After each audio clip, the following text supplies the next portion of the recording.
Andrew Green calls out Meghan's name as Harry's spare contradicts his 55-page testimony. She had a finger in it. Prince Harry has faced a tough grilling in a London court as he gave evidence in his phone hacking case against multiple British newspapers. During Tuesday's hearing, the Duke of Sussex admitted that a claim made in his explosive memoir Spare, released January this year, was contradicted in his 55-page witness statement tendered to court. As the Duke took the stand, questions swirled over whether he'd wanted to meet with Princess Diana's butler Paul Burrell after the former royal employee gave interviews following her 1997 death.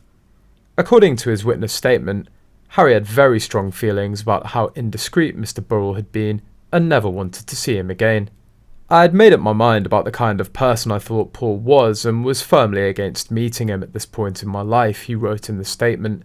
However, as Andrew Green, the lawyer representing Mirror Group newspapers MGN, pointed out in court, Harry had written in Spare that he wanted to meet with Mr. Burrell to hold him accountable for his actions. We welcomed such a meeting. To one newspaper, he vowed he'd love to give us a piece of his mind. I waited anxiously for the meeting, and it didn't happen. I told myself, shame, Harry explained in his book.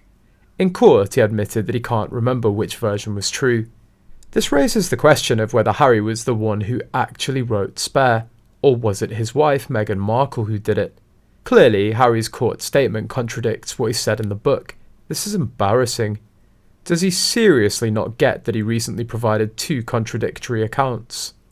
Lawyers suspect that one of two things happened. Either Meghan wrote the memoir for Harry, or Meghan drafted the 55 pages of the witness statement. Whether then are the Harkles going to start blaming the ghostwriter for getting the details of their truth wrong? Anyway, this puts Harry in a deadlock. He doesn't exactly explain those contradictions. It's almost like Harry refused to listen to his lawyers explain that he needs proof and to stick to the facts.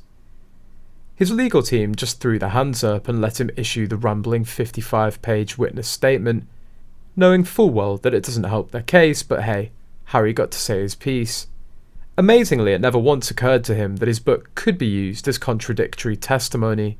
He doesn't even try to remember what he said before. This is so typical of people used to lying their entire lives. If he is looking for a clue amongst his rummaging around his papers, he won't find it. Not a single clue.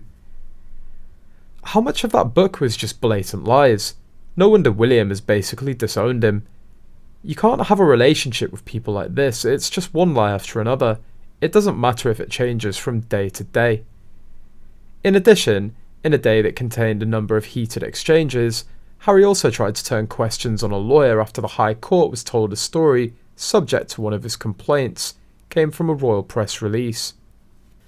In addition, in a day that contained a number of heated exchanges, Harry also tried to turn questions on a lawyer after the High Court was told a story subject to one of his complaints came from a royal press release.